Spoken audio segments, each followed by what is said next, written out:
Halo teman-teman kolektor saham, kembali lagi bersama saya di sini. Kemarin akhir bulan Juli harusnya jadwal kita bahas tentang porto ya, porto bulanan ya. Mohon maaf karena ya bisa dikatakan porto saham saya saat ini tidak ada ya, hanya berisi CDA dan koin, dan itu pun hanya sekian persen dari porto. Ya, menurut saya itu tidak menarik untuk dipublish dan dibahas, dan bisa dilihat dari review-review saya sekilas tentang kedua saham ini. Nanti juga ada kelihatan tentang porsi dan jumlahnya. Jadi saya memutuskan untuk tidak mendokumentasikan porto bulanan. Ya, mungkin bulan depan saya ada koleksi saham lagi ya, semoga pasarnya sesuai dengan apa yang saya rencanakan. Baik, kali ini kita akan membahas tentang koin. Salah satu yang saya miliki saat ini selain CDIA. Koin di hari terakhir juga ditutup arah sejak sesi keberapa ya? Ya lock arah lah ya, sejak sesi kedua. Dengan transaksi yang kecil, saya ketika pagi ya sekitar jam 10-an lah ya, saya melihat value-nya hanya 7M ya.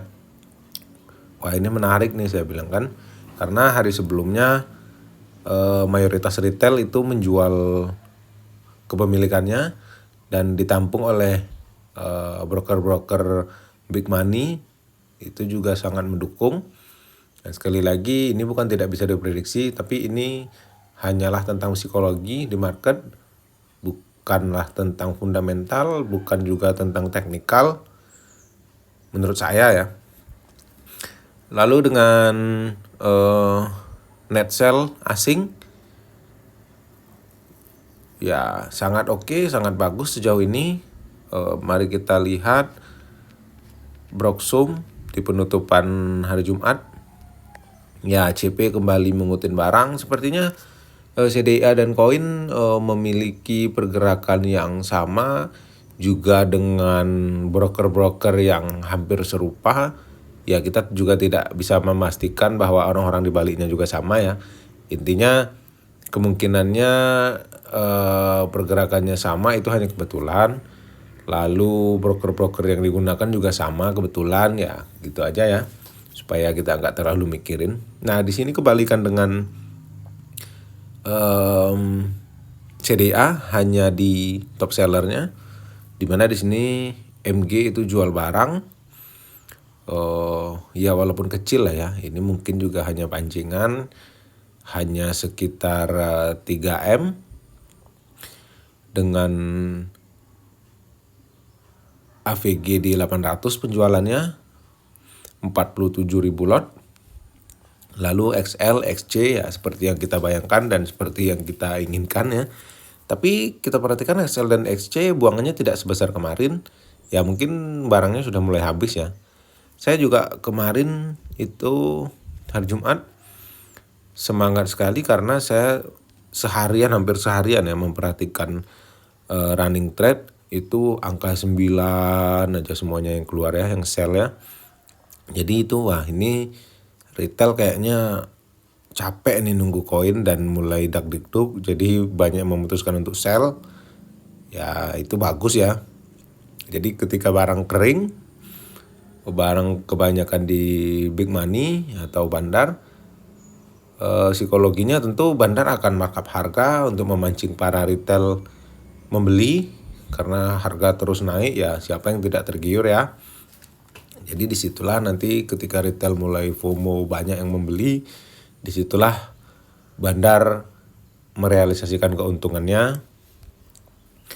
Jadi semakin banyak retail membeli, ini sudah hari kedua ya, semakin banyak retail menjual, itu akan meningkatkan persentase bahwa saham itu akan dibawa ke atas. CP juga ini hari ketiga, YB bahkan sudah 4 hari berturut-turut kalau saya nggak salah. Ya walaupun dengan lot yang kecil, YB terus mencicil ya. GR juga. CP ini saya suka caranya trading. Jadi dia tidak gerasa gerusuk kayak MG ya mainnya. Dia lebih kalem, lebih santai dan tidak mengganggu planning UE. Misal UE memang mau menaikkan ya, dia seperti mengikuti irama ya, bukan merusak seperti MG. MG bisa beli pagi langsung jual sore, ya lebih ekstrim lah ya pergerakannya. Dan di sini juga saya melihat asing 2 hari berturut-turut menjual. Ya semoga saja barang di asing sudah tidak ada ya. Jadi di saham IPO ataupun saham Konglo, sebenarnya kita tidak bisa memantau atau memanfaatkan pergerakan asing karena di sini bandarnya bukanlah asing seperti di big cap, di big bank, di mana di situ asingmologi sangat relate, sangat bisa dipakai ya. Tapi di sini kita intinya semakin sedikit kepemilikan asing dan semakin banyak saham itu di timnya Konglo atau di timnya Big Money, bandar lokal, tentu saham itu akan menarik. Untuk target ya masih sama, saya belum merubah planning saya. Senin kalau arah ya sudah pasti ke 1000, tapi kalau tidak arah ya setidaknya ditutup hijau. Mungkin saya akan mempertimbangkan take profit ketika Senin itu arah di angka 1000. Tapi ketika hanya ditutup hijau ataupun merah ya saya masih akan keep, masih akan hold. Karena target saya memang 1000 ya. Nanti saya akan lihat lagi broksumnya di hari Senin. Kalau memang seperti yang saya bayangkan ya target selanjutnya yang tertinggi tentu 1200 seperti yang saya bahas di awal dulu. Memang saya memasang target di koin ini 1200. Tapi kalau situasinya tidak memungkinkan ya value-nya tinggi ataupun transaksinya besar ya mungkin saya akan sell di hari Senin. Saat ini posisi saya sudah floating profit ya walaupun tipis karena saya sempat nambah barang kemarin di 795 tapi bukan di kemarin ya, di hari sebelumnya ketika ARB dari 880 ke 795 atau 800 gitulah ya. Apa ya? Ya semoga saya bulan depan bisa bahas porto bulanan lagi lah ya. Sejujurnya ini sudah 2 bulanan ini saya nggak ngelihat saham lain. Karena coba deh kita lihat ya. Saham lain itu nggak ada yang menarik menurut saya saat ini. Nih, coba. Sudah berapa hari BRI tidak ada di trending, BCA, BMRI. Ini BCA 8.300. Nah, chartnya nggak ada yang menarik gitu ya. Saya BRPT ini yang lumayan saya sesalkan. Waktu itu saya mau masuk di 600 ketika market crash di tanggal 9 April ya. Ini kala itu trading halt. Saya mau masuk tapi dananya kala itu masih ada di beberapa saham big cap. Dan juga terakhir saya mau masuk di sekitar bulan Juni ketika harga di atas 1000 atau 1500 lah ya. Tapi prospektus CDA sudah keluar ya. Jadi saya memasukkan dananya, mengumpulkan semua dana untuk memasukkan ke CDA. Jadi tidak sempat dan ketika dana sudah di refund, harga sudah terlanjur naik ke 1800 kala itu ya saya nggak berani masuk. Karena sebelumnya di 1800 BRPT itu mentok. Ini saya pernah dapat di sini.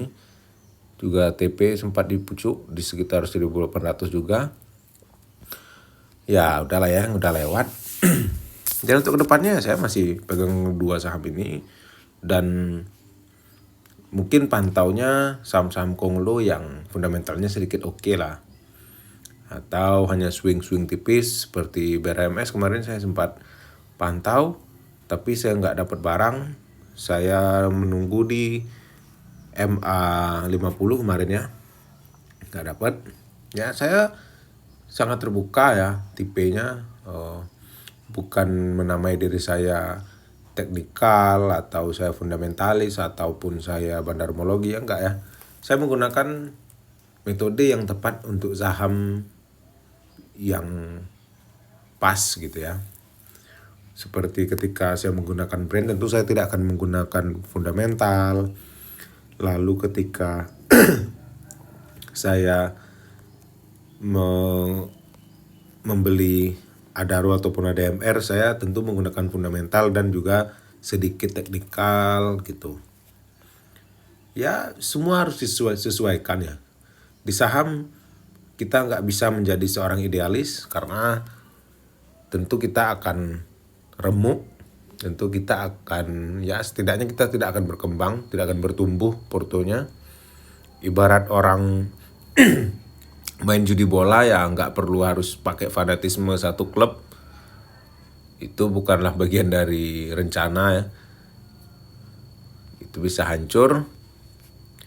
Ya semoga memang koin sesuai dengan rencana tembus ke 1000 maaf. 2000 itu CDA ya. Apa lagi?